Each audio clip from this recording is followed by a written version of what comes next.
կուզես։ Այո։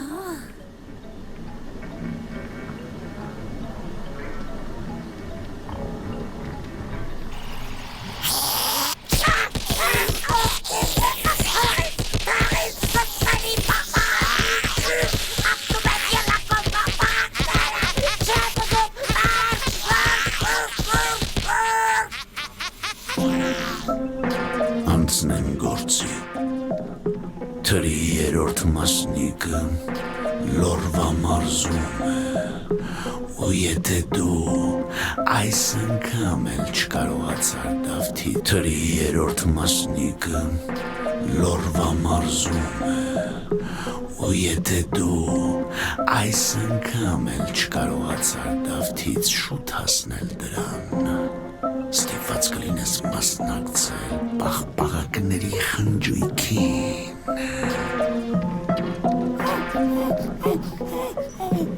Լուրջ, ոչ, ես հենց հիմա լորի կգնամ։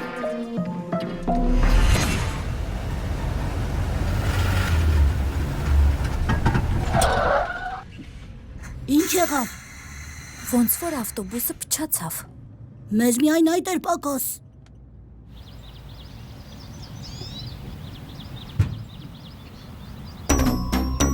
Հրիր։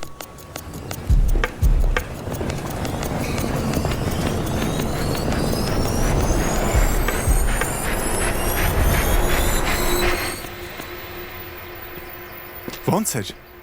Չհաշված, որ մի երկու տեղ արագաչափը նկարեց, շատ լավ էր։ Բայց ես նոր հաճն պետք է իջնեի։ Այստեղ էլ կապ չկա։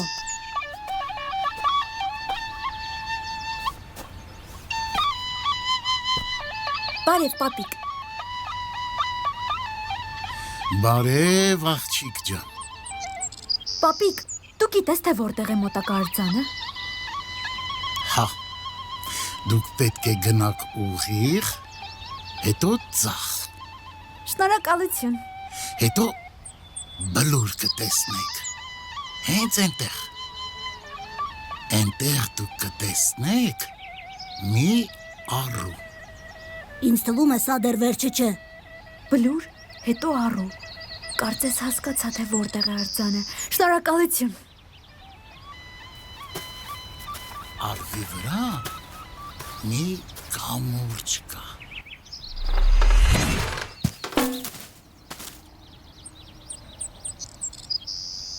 Սա ինչ է։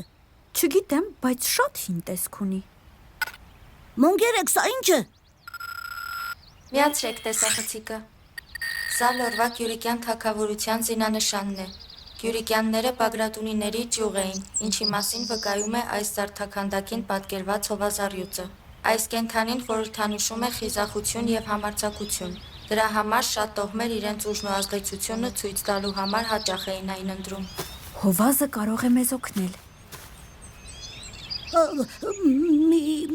Մի վարկյան, որ հովազը սոված լինի։ Վախեցար։ Ով, ես։ Հովազից։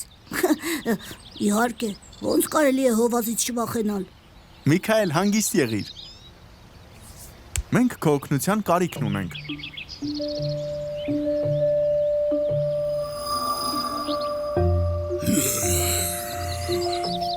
Ինչու ինձ արթնացրեք։ Ես Հայ Դավիթն եմ։ Մեզ պետք է քո օգնությունը։ Դա շատ կարևոր է։ Հարյուրավոր տարիներ առաջ թագավորի զինակիցներից մեկը գտավ քո տնի մասնիկը և բերեց այստեղ։ Արքան գիտեր դրա հսկայական ուժի մասին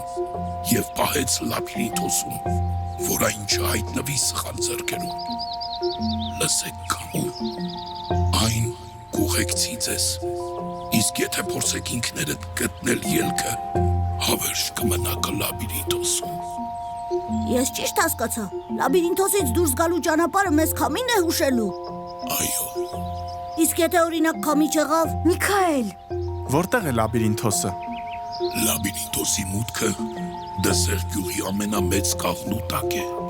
Մեզ պետք է գտնել ամենամեծ եւ հին կաղնին։ Շնորհակալություն, դուք մեզ շատ օգնեցիք։ Կներեք, եթե ձեր քունը խանգարեցի։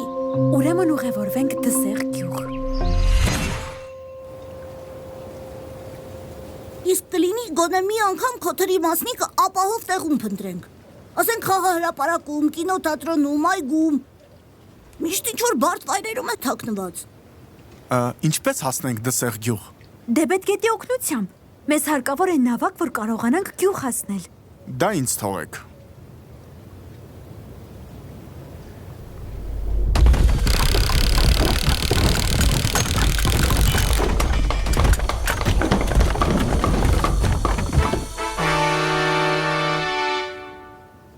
Էս դու նոր սարքեցիր, թե մոտդ կար։ Դավիթ, իսկ չես կարծում, որ նավը մի քիչ մեծ է։ Մի վարքյան։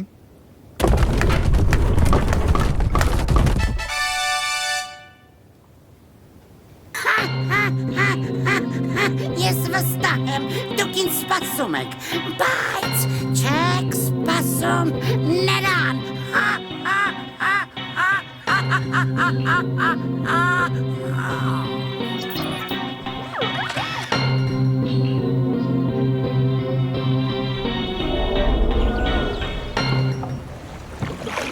Մոնգերեք, Այո, լսում եմ։ իսկ երբ կհասնենք, իմ սիրտը խառնում է։ Դուք պետք է հանգստանաք։ Միացնում եմ բնության ձայներ։ Միքայել, դու բնության մեջ միացրել ես բնության ձայներ։ Մոնգերեք, հերիք է։ Ինչ կա մեր տարածքում։ Շատ լավ։ Հաղպատի վանական համալիր։ Այն մոտ 1000 տարվա պատմություն ունի։ Կառուցված է քարից։ Երբեք երկրաշարժից չի փլվել, պատերազմից չի վնասվել։ Այստեղ մարդիկ աղոթում էին, սովորում եւ ստեղծագործում։ Օձունի վանք։ Օձունի վանքը Հայաստանի ամենահին եկեղեցիներից է։ Կառուցվել է մոտ 1300 տարի առաջ։ Շատ մեծ է, ունի բարձր կամարներ ու գմբեթ, իսկ վանքի բակում կարելի է տեսնել հին քարե արձաններ։ Դսեղ գյուղ։ Դսեղում ծնվել է հայ մեծ գրող Հովհաննես Թումանյանը։ Շատ ճիշտ ես, Մարիամ։ Նրա տունը այժմ թանգարան է, որտեղ կարելի է տեսնել նրա գրասեղանը, գրքերը եւ նկարները։ Ստեփանավանի սոճուտ։ Ստեփանավանի սոճուտը, որը նաեւ հայտնի է որպես դենդրոպարկ, մի մեծ այգի է։ Այստեղ օդը շատ մաքուր է, ծառերը բերված են տարբեր երկրներից։ Շատերը այստեղ են գալիս առողջարար օդ շնչելու համար։ Այգում կարելի է քայլել երկար արահետներով, խաղալ կամ պարզապես հանգստանալ բնության մեջ։ Քոբայրի վանքը կառուցվել է բարձր լեռան վրա, կանաչ ծառերի ու ժայռերի մեջ։ Պատերին պահպանվել են բացառիկ գունավոր որմնանկարներ։ Սանահինի վանական համալիր գտնվում է Ալավերդի քաղաքից հարավ, Դեպետգետի աջակողմյան բարձրադիր սարահարթի վրա։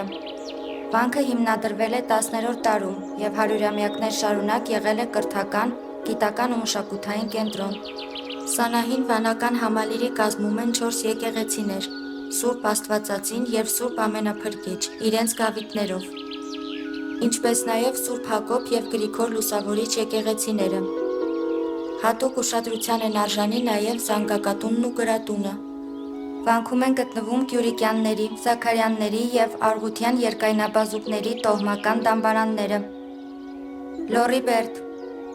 Այն միջնադարյան անառիկ ամրոց է Լոռու մարզում, Ստեփանավանից 5 կիլոմետր հեռավորության վրա։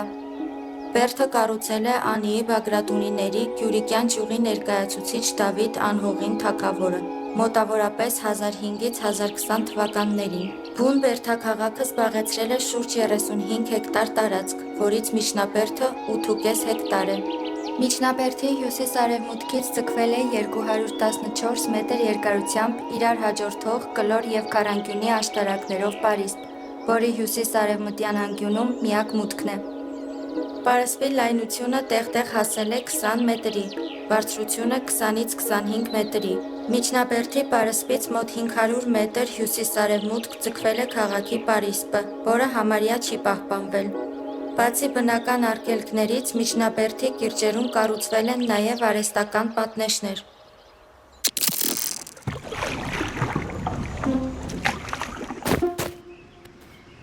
Լավ, եկանք ակունքի մոտ, հետո ինչ ենք անելու։ Ոնց ենք այս բոլոր ծառերի մեջ գտնելու ամենամեծ ու ամենահին կաղնին։ Միքայել,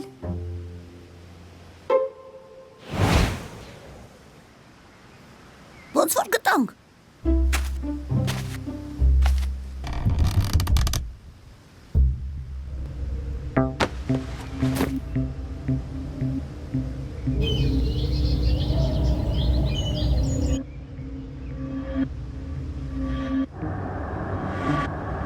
ճանապարհը բաժանվեց երկու մասի։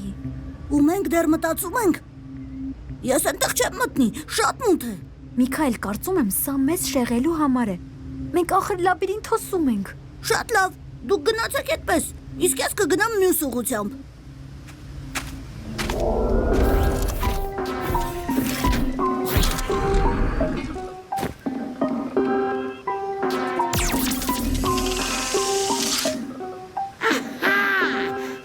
Դե որտեղ եք։ Բեր ինձ թրի մասնիկը։ Էլի փորձիր։ Մատիր։ Էլի փորձիր։ Լավ, սպասիր այստեղ, ես ինքս կգնամ։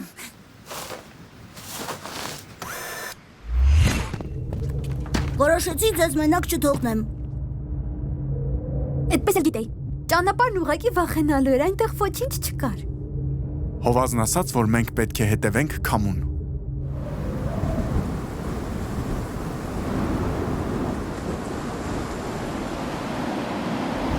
Տերևի հետևից։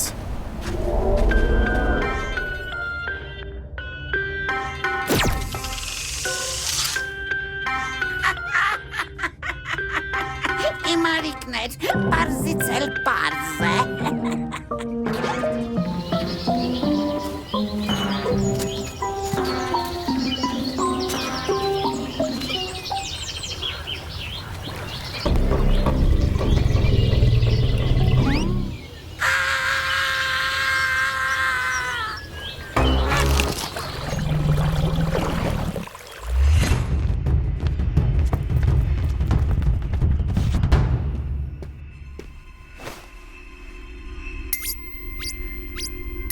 Վայ, ես ինչ լավն է։ Արի քեզ սիրեմ, արի քեզ սիրեմ։ Միքայել, Այ քեզ նապաստակ։ հետ մի մնա, Միքայել, հիշում ես, չէ՞, լաբիրինթոսը հսկողներ ունի։ Ստացվում է լաբիրինթոսը հսկում են շատ քաղցիկ նապաստակներ։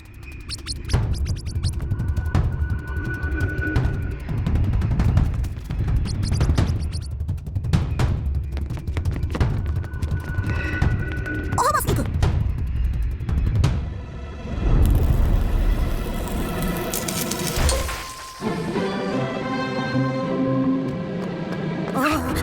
Նապաստակները հիմա մեզ կուտեն։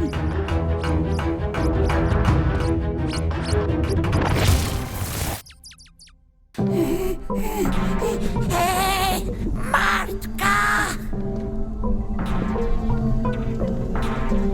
Այ, ինչ լավն է։